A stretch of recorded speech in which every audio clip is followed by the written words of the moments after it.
আবারও শুরু হলো সুন্দরবনের দুবলারচরে শুটকি তৈরির মৌসুম। শুটকি পল্লীগুলোতে ফের কর্মব্যস্ততা দেখা দিয়েছে। সমুদ্রে মৎস্য আহরণকে ঘিরে নতুন করে বাঁচার স্বপ্ন দেখছেন জেলে ও মহাজনেরা। আর জেলেদের সার্বিক নিরাপত্তা দিতে বন বিভাগও কাজ করবে নৌবাহিনী ও কোস্টগার্ডের সাথে। এবছর বন বিভাগ থেকে 7 কোটি টাকার রাজস্ব আদায়ের লক্ষ্যমাত্রা নির্ধারণ হয়েছে। বাগেরহাট থেকে সোহেল রানা বাবুর পাঠানো তথ্যচিত্রে ডেস্ক রিপোর্ট।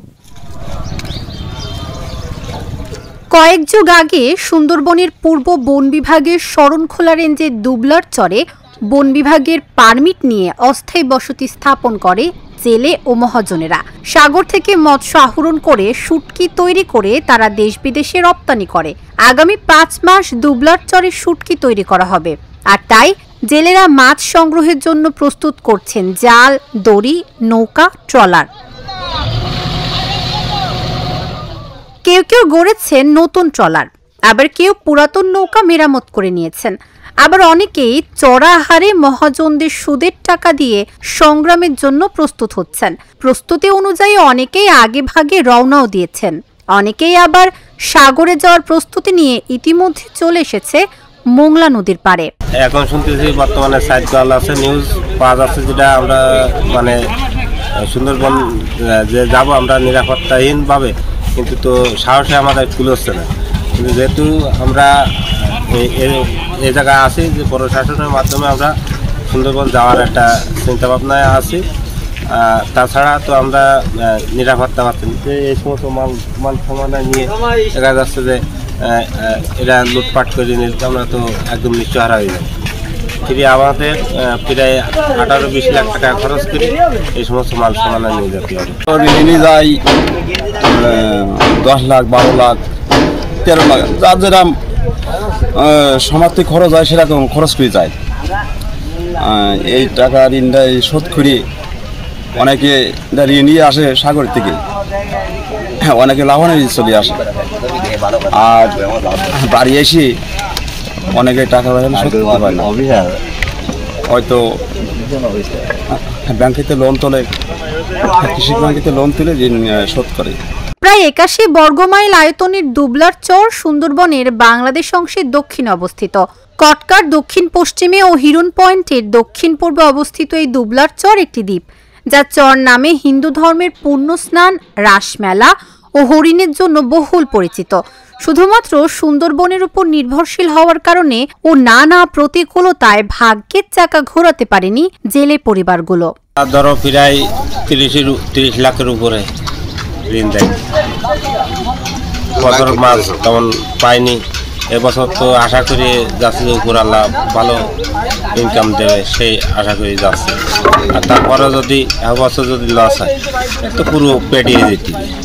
আর তারপরেও সুন্দরবনে এখন শুনতেছি ডাকাতির চাপ বাড়িয়েছে, মানে বিভিন্ন সমস্যা। এখন দেখা যাক এ সমস্ত ঝড় তুফান সব কিছু সামলাই তারপরেও আমাদের সুন্দরবন জাতীয় হবে। তারপরে আমরা তো ঋণ করিয়ে তারপরে যাচ্ছি। আর যেহেতু এটা আমাকে বাংলাদেশের একটা রাজস্ব, একটা ইনকাম ট্যাক্স, হাজার হাজার কোটি কোটি টাকা ইনকাম হয় সুন্দরবন থেকে এই মৎস্য আহরণ যারা আমরা জেলে আছি। সবাই তো আশা করি যাচ্ছে যে আমি ভালো ইনকাম করব, ভালো খাবো, সবারই তো একটা আশা থাকে, এই আর কি। সে সময় ওই রাত দিন কাজকাম করে দিতে হবে।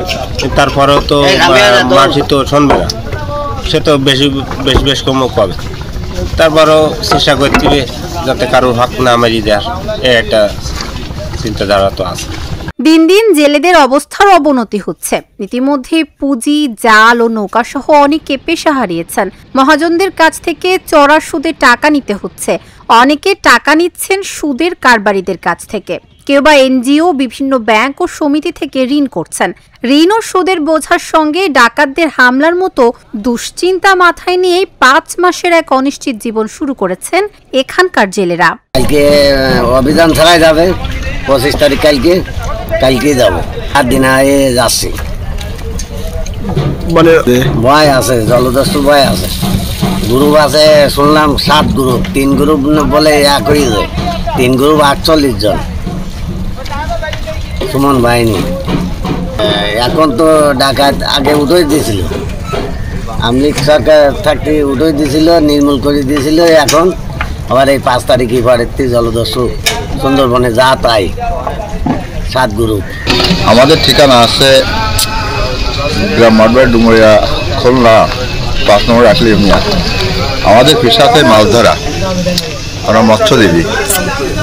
যাতে মাছ ধরতে গেলে আমাদের অনেক সরঞ্জাম বহুত টাকার প্রয়োজন হয়, কিন্তু এই টাকা তো আমাদের যে মালিক এতগুলো টাকাটা বস্তিতে থাকে না। উনি অনেক জায়গা থেকে ধার ও ঋণ হয়ে ও ব্যাংকের লোন উঠে ওই ব্যবসায় নামার পরে যদি লাভবান হয় তাহলে সে টিকতে পারে। আর তারপরে যদি বলা তো যায় না নদীর মাছ। আর তারপরে আরও একটা সমস্যা আছে, যেমন যে আমরা যদি কোনো নিরাপত্তায় থাকতে পারি, কোনো শয়তান বজ্জাতের হাতে যদি না পড়া হয়, তাহলেও একটু চেষ্টা করা যায় যে আমরা যে পরিশ্রম করে আমরা মাছ ধরার চেষ্টা করব। কিন্তু যদি দেখা যায় তো আমাদের এরকম দুর্দশার হাতে পড়তে হয়, তখন তো আমাদের ভীত হয়ে যাচ্ছে। এইটাই যদি ভালো থাকে আমরা সুন্দরভাবে আমরা এই মাছ ধরার বিষয়টা চলতে পারি। গত শুটকির মৌসুমে দুবলার চর থেকে রাজস্ব আদায় হয়েছিল 6.5 কোটির মতো। এবারও আশা আছে 6.5 থেকে 7 কোটি টাকার মতো রাজস্ব আদায় হবে বললেন এই বন কর্মকর্তা। সারা দেশের কিন্তু প্রায় 80% শুটকি কিন্তু আমাদের দুবলা থেকে যায়। এটা গর্বের বিষয়, এটা বাগেরহাটবাসীর জন্য। তো এবারও সেরকমই আমাদের চিন্তাভাবনা আছে। আমরা মনে করছি যে 800-900 ঘর, জেলে ঘর, সেখানে আমরা পারমিশন দেব এবং আবেদনও তারা করেছে। সেই হিসাবেই বলছি এই জেলেগুলো তারা থাকবে। এবার চেষ্টা করব যে আমাদের স্থানীয় কমিউনিটিকেও কিছু কাজ করার জন্য। আমাদের টার্গেট হচ্ছে গত বছরের চাইতেও আমাদের রেভিনিউয়ের যাতে আমরা একটু আরও বাড়াতে পারি, সরকারকে রেভিনিউ দিতে পারি, সেটা আমাদের টার্গেট থাকবে। দেশের অন্যতম রাজস্ব আদায়ের খাত মৎস্য আহরণ, শুটকি উৎপাদন ও প্রক্রিয়াজাতকরণ। প্রতি বছর বিদেশে রপ্তানির মাধ্যমে দেশের অর্থনৈতিক উন্নয়নে ব্যাপক ভূমিকা রাখে এই খাত। তাই জেলে ও মহাজনদের আর্থিক নিরাপত্তা সহ সকল নিরাপত্তা ব্যবস্থা নিশ্চিত করতে সরকার ব্যবস্থা নেবে, এমনটাই প্রত্যাশা সংশ্লিষ্টদের। Dhaka journal, news desk.